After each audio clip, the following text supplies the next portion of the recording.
If you carry debt right now, a mortgage, a car loan, a credit card balance, a home equity line, there is a specific mechanism in your borrowing arrangements that almost nobody understands until it activates. The mechanism is called a balloon. The balloon is the moment your lender has the legal right to demand repayment, refinancing, or revaluation of the loan on terms that may have nothing to do with the terms you signed. Your home equity line has a draw period that ends. Your adjustable rate mortgage has a recast date. Your auto loan may have a balloon if you took the lower monthly payment option. The balloon trap is not a rare event in financial history. It is the central event of the Great Depression. It is the specific mechanism that destroyed the household wealth of millions of Americans between 1929 and 1933. Carl and Edith Hendrickson lived on Erie Street in Massillon, Ohio. They had paid off their house in 1926 after 12 years of saving and steady work at the Republic Steel Mill.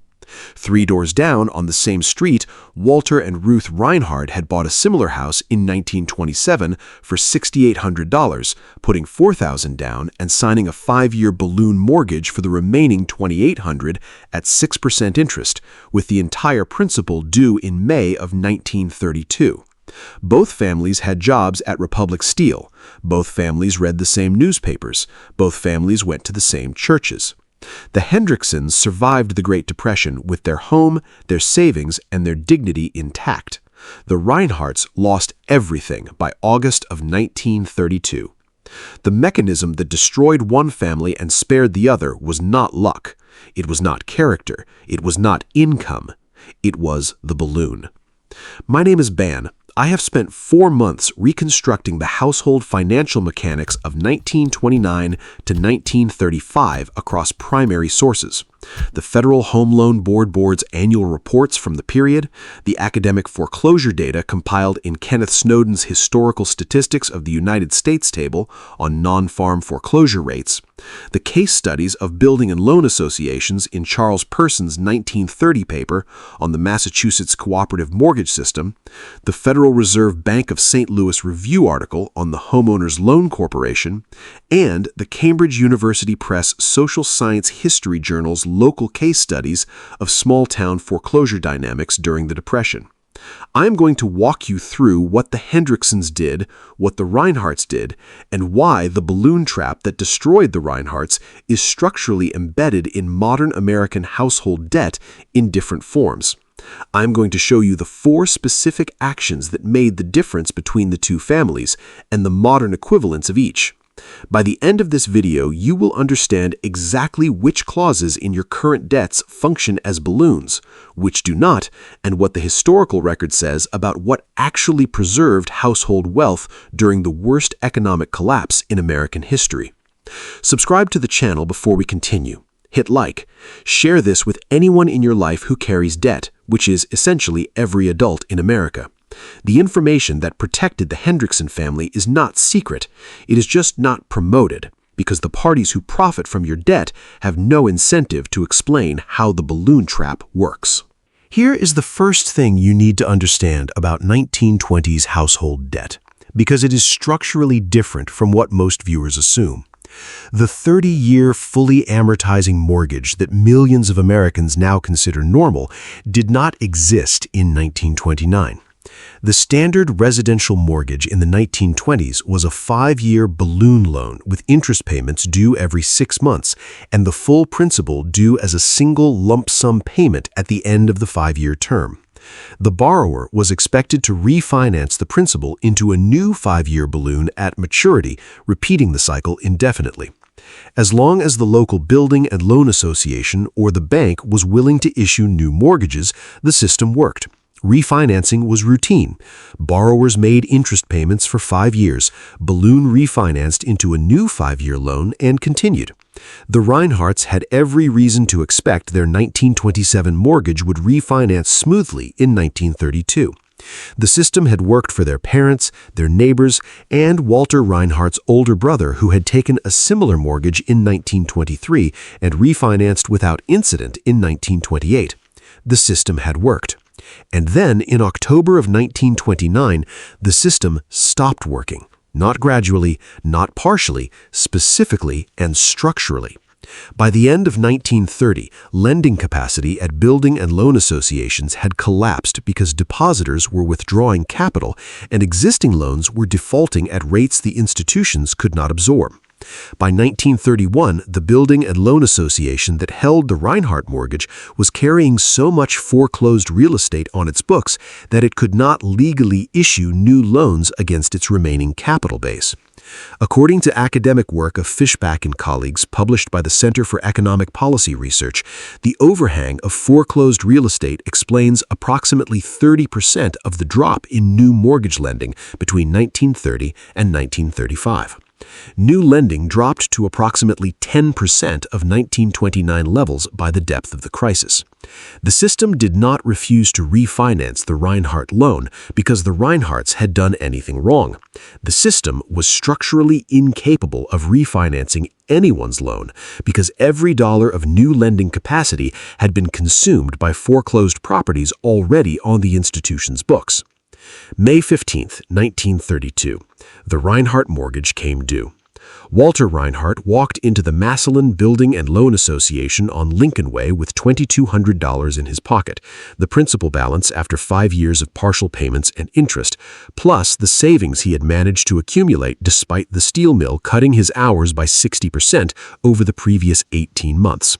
He asked to refinance the remaining $600 on a new 5-year balloon.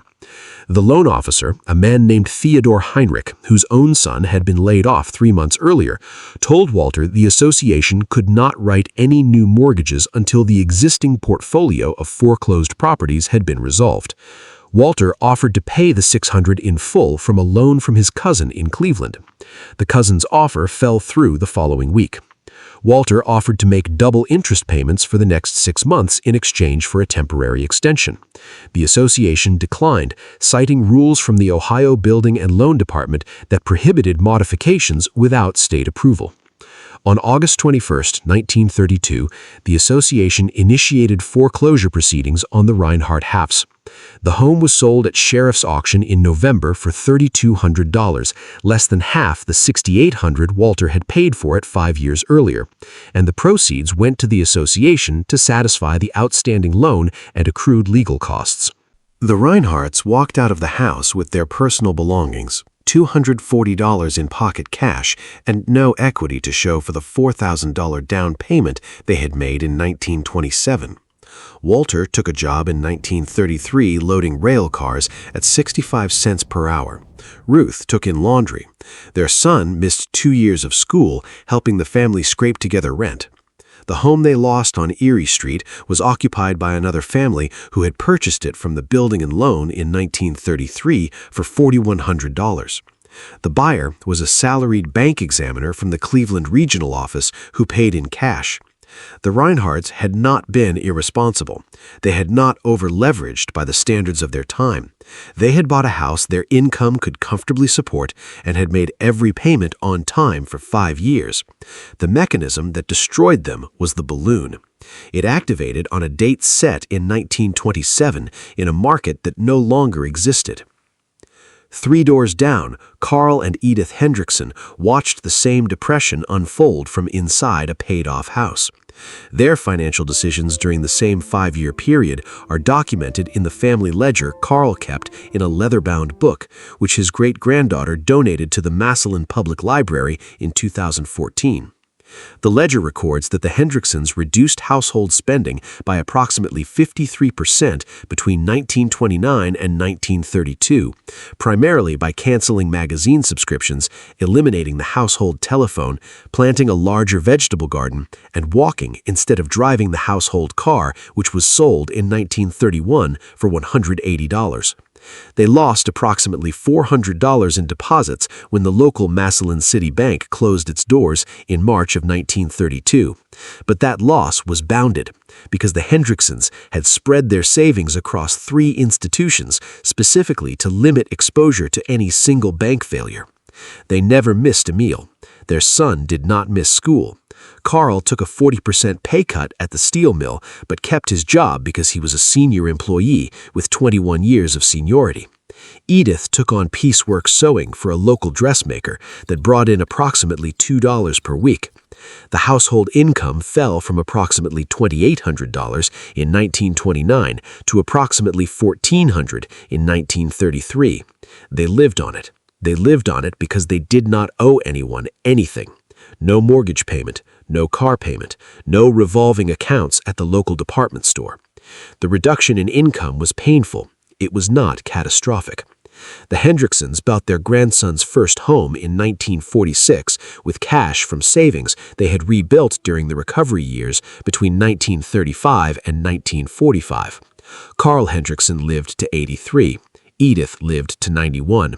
The house on Erie Street remained in the Hendrickson family until 2007. The $400 lost in the Massillon City Bank failure was the worst financial damage the Depression inflicted on them.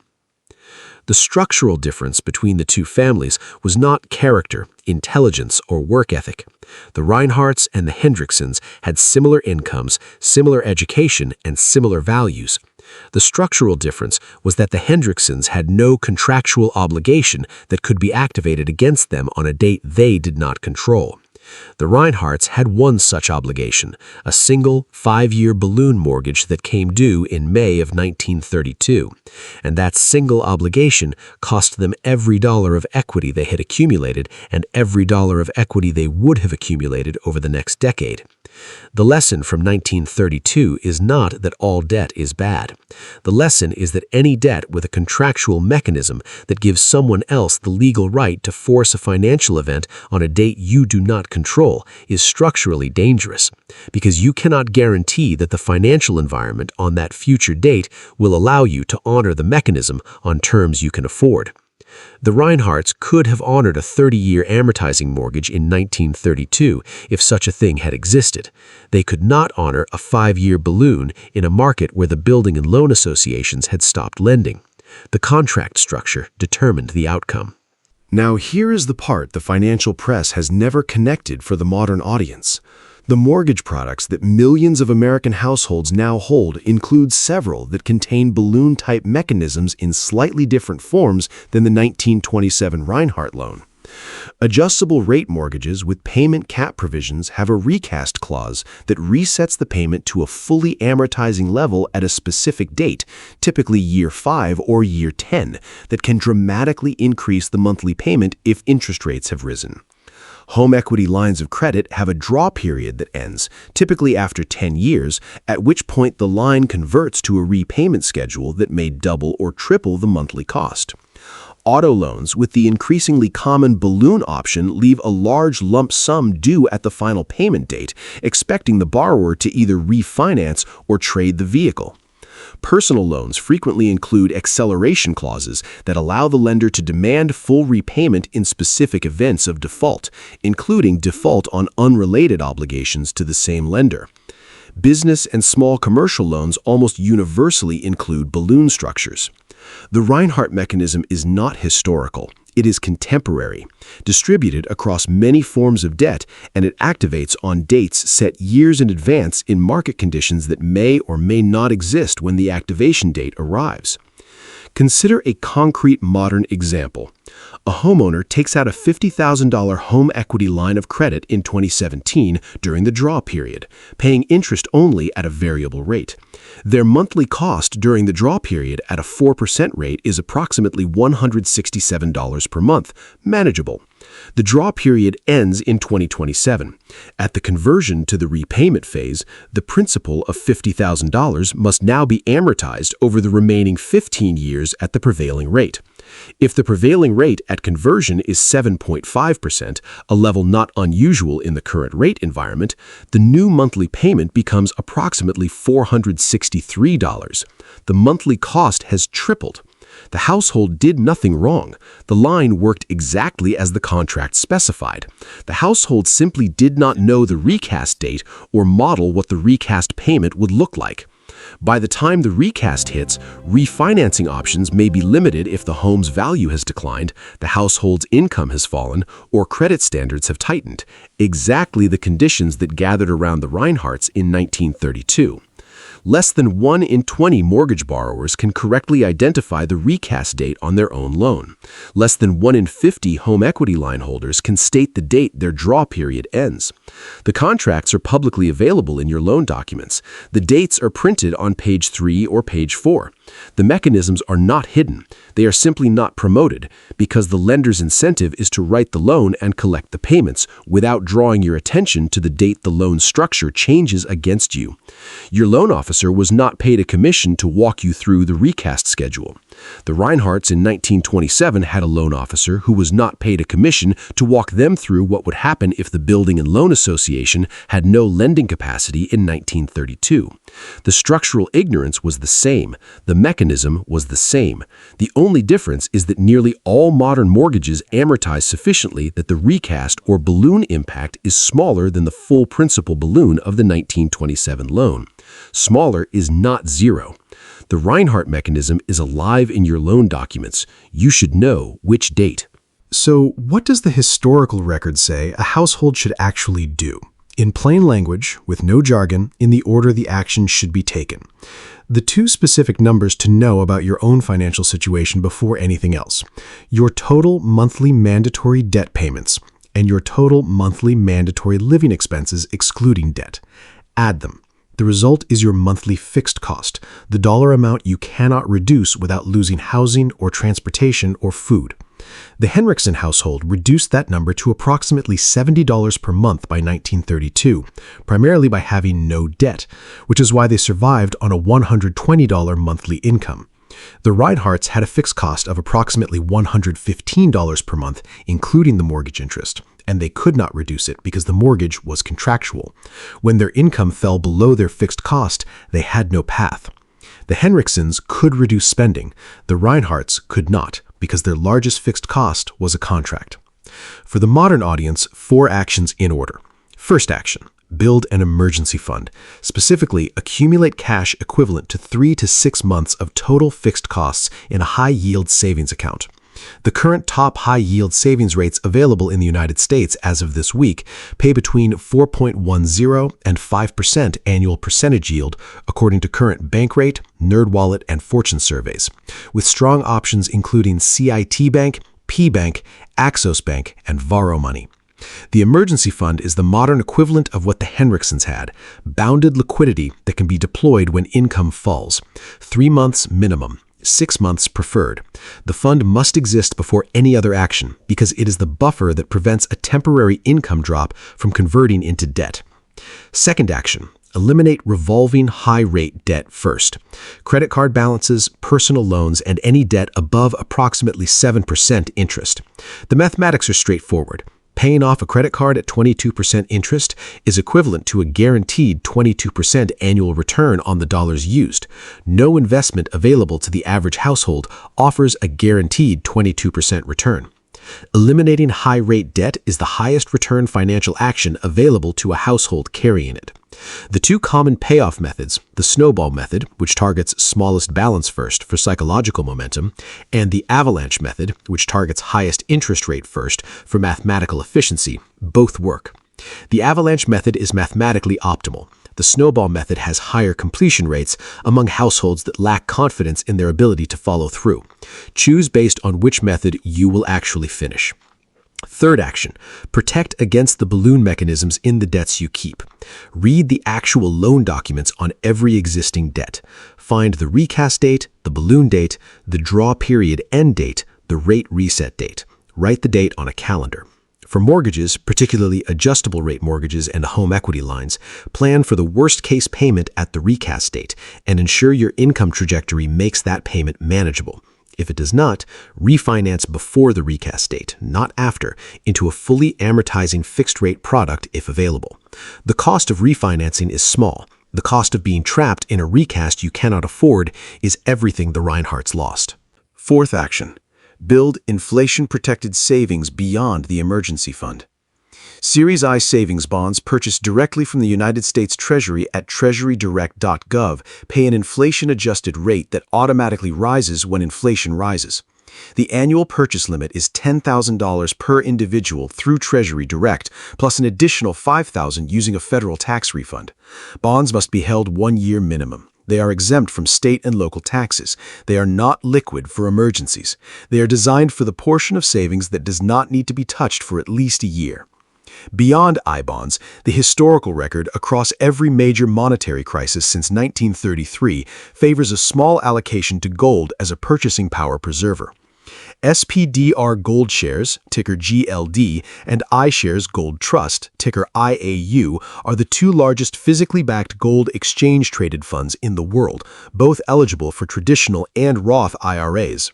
A position size of 5 to 10% of total household financial assets in gold has historically protected purchasing power across exactly the kind of monetary disruption that produced the Hendrickson and Reinhardt outcomes. The four actions in order: emergency fund first, eliminate high-rate debt second, neutralize balloon mechanism third, build inflation-protected savings fourth. Done in this order, the household is structurally similar to the Hendricksons. The Reinhardt mechanism has been deactivated. Carl and Edith Hendrickson sat in the kitchen of their paid-off house on Erie Street through the worst years of the Great Depression. They were not wealthy. They were not lucky. They had no special education or insider information. They had simply accumulated zero contractual obligations that could be activated against them on dates they did not control. Walter and Ruth Reinhardt sat in a kitchen 3 doors down through the same years, watching the date on their balloon mortgage approach with no power to influence what would happen on that date. The system that the Reinhardts depended on disappeared between 1930 and 1932. The system the Hendricksons depended on, their own labor, their own savings, their own household, did not disappear because no one outside the household had the legal authority to activate a financial event against them. The Hendricksons had $400 stolen by a bank failure. They had a 40% pay cut. They had a depression. They survived all of it because the only obligations they had were obligations to themselves.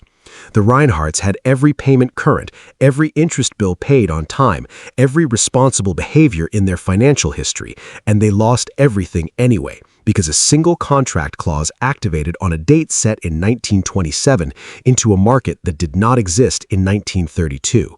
The lesson is not that debt is evil. The lesson is that debt structures matter. Read your contracts, know your dates, build the emergency fund, eliminate the high-rate debt, neutralize the balloons, build inflation protection.